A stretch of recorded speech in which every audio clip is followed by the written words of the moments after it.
साथ ही आपको बता दें कि देश भर में इस वक्त आई फ्लू के नए मामले सामने आ रहे हैं। अस्पतालों की ओपीडी में आई फ्लू के मरीजों की संख्या लगातार बढ़ रही है।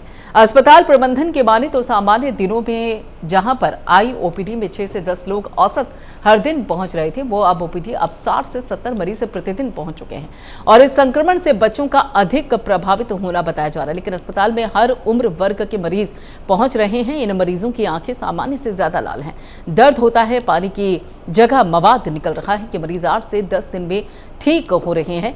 तो यहाँ पर आपको बता दें कि ये देखिए तस्वीरें भी आपकी टेलीविजन स्क्रीन पर हैं। दरअसल ओपीडी और हॉस्पिटल्स में इस वक्त सबसे ज़्यादा आंकड़े सामने आ रहे हैं वो आई फ्लू के सामने आ रहे हैं।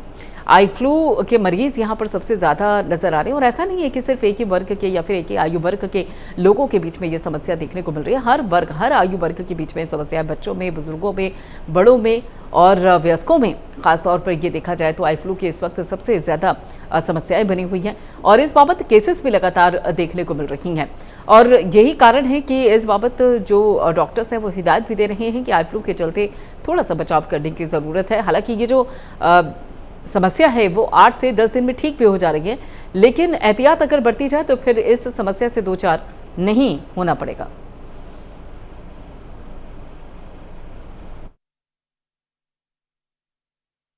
बिल्कुल घबराने की जरूरत नहीं है।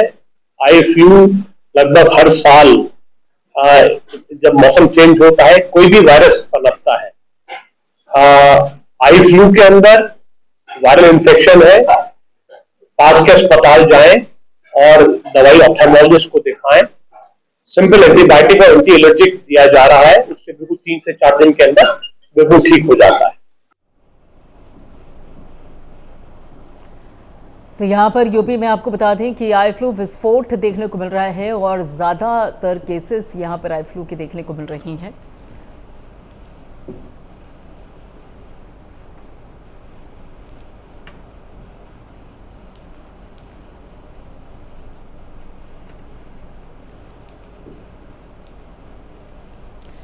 और यहाँ पर आपको बता दें कि डॉक्टर राजेश, जो कि यहाँ पर उनसे बात की गई है, प्राइम न्यूज़ के संवाददाता ने उनसे खास बातचीत की और क्या कुछ कहा उन्होंने, आप भी सुनिए। आई ड्रॉप हैं वो पूरी तरह से पर्याप्त हैं कि नहीं है, इन सब चीजों को जानने के लिए प्राइम न्यूज इस वक्त सिविल हॉस्पिटल में है और सिविल अस्पताल के जो मुख्य चिकित्सा अधीक्षक डॉक्टर राजेश श्रीवास्तव जी हमारे साथ हैं। आई फ्लू जैसे कि बरसात के मौसम में ह्यूमिडिटी बढ़ने की वजह से इसका स्प्रेड बढ़ जाता है, तो ऐसे में आदमी को सावधानी बरतने की बात होती है। अगर जिसको हो गया है वो अपने आई के सिक्रीशंस को स्प्रेड होने से रोके, दूसरे के पास न जाए, जैसे आँख में हाथ न लगाए या रुमाल जो रखे वो अलग रखे, हो सके तो चश्मा लगा ले जिसको सफ़र कर रहा है जो। और बाकी हमारे यहाँ ऑप्थेल्मिक्स में पर्याप्त डॉक्टर और पर्याप्त दवाइयाँ मौजूद हैं। अगर किसी को तकलीफ़ होती है तो तुरंत आए, उसको संपूर्ण सुविधाएं प्रदान की जाएंगी। सर एक आखिरी सवाल है कि जिस तरीके से चिकित्सा की बात की जा रही है तो चिकित्सा और स्वास्थ्य को लेकर पहले से ही जागरूकता नजर आ रही है। चाहे किसी भी बीमारी की हम बात कर लें, आई फ्लू के अलावा भी कई बीमारियां आई और उसको लगातार उस पर रोक लगाने का प्रयास किया गया, लेकिन जिस तरीके से आई फ्लू बढ़ रहा है इस पर क्या लगता है किस तरीके से रोक लगाया जा सकता है? रोक लगाने का यही है कि एक तो उसको स्प्रेड को रोका जाए, तो जिन लोगों को हो गया है वो थोड़ा सा सावधानी बरतें कि उनके आँखें सिक्रीशन या वासी चीज़ें दूसरे तक स्प्रेड ना हो, हाथ साफ रखें, वही सैनिटाइजेशन का ध्यान रखें। दूसरा प्रॉपर इलाज लें और दूसरे लोग भी थोड़ा सा सावधानी बरतें, इन लोगों के कांटेक्ट में थोड़ा सा सावधानी पूर्वक ही रहें। सर अगर हम सिविल अस्पताल में बात करें तो जो आई ड्रॉप है या इस तरीके की बीमारी से जो और औषधि है, क्या वो पूरी तरह से पर्याप्त मात्रा में उपलब्ध है? वीडियो जर्नलिस्ट दीपक के साथ मैं Jay Tripathi, Prime News Lucknow. Doctor RC Gopal ji हैं जो आई सर्जन है, आइए उनसे बात करते हैं कि आखिर किस तरीके से इस पर बचाव होगा। देखिए, सबसे पहले तो ये करना है कि आप कहीं से भी बाहर से घूम के आएँ या कोई भी काम करके आएँ तो अपनी आँखों को ठंडे पानी से धोएं। उससे क्या होगा कि जो आपके आज के मौसम में डस्ट और एयर पोल्यूशन जो होगा वो थोड़ा वॉश हो जाएगा। पहली चीज़ तो ये करना है। दूसरी चीज़ ये करना है कि अगर इन्फेक्शन हो जाता है आँख में, आँख लाल हो जाती है या गुलाबी हो जाती है तो उसका जो पहचान है वो किस तरह से करेंगे कि हमें आई फ्लू हो गया, लक्षण क्या है। तो सबसे पहले तो आँख लाल हो जाएगी या गुलाबी हो जाएगी। दूसरे, पानी जो है आँख से गिरने लगेगा, नॉर्मल से ज़्यादा गिरेगा, ठीक है। किसी किसी को कंजक्टिवा में स्वेलिंग भी हो सकती है, आंखें थोड़ी सूजी हो सकती हैं। तो ये सब प्राइमरी पहचान है कि हाँ इनको फ्लू हो गया है। उसके बाद आपको डॉक्टर से संपर्क करना पड़ेगा, तभी इलाज हो पाएगा।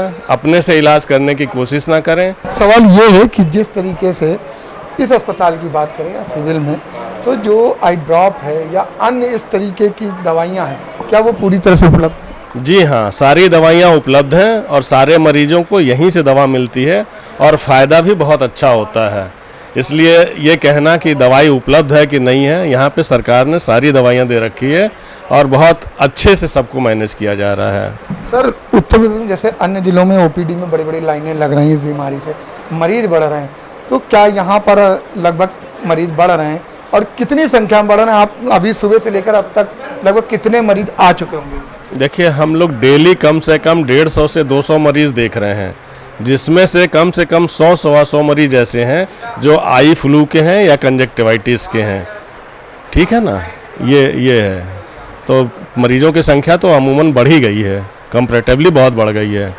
सर, सबसे बड़ा एक आखिरी सवाल है कि आखिर इससे बचाव किस तरीके होगा, इस पर रोक किस तरीके लगे, जबकि जिस तरीके से आप लोग मेहनत कर रहे हैं, लेकिन इस पर रोक कैसे लग पाएगी, इसके लिए?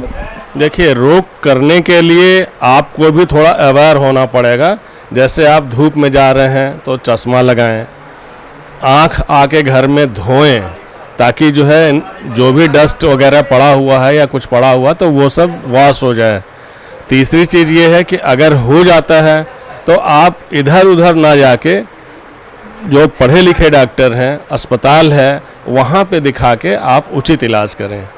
वीडियो जर्नलिस्ट दीपक के साथ मैं जय त्रिपाठी, प्राइम न्यूज़ लखनऊ।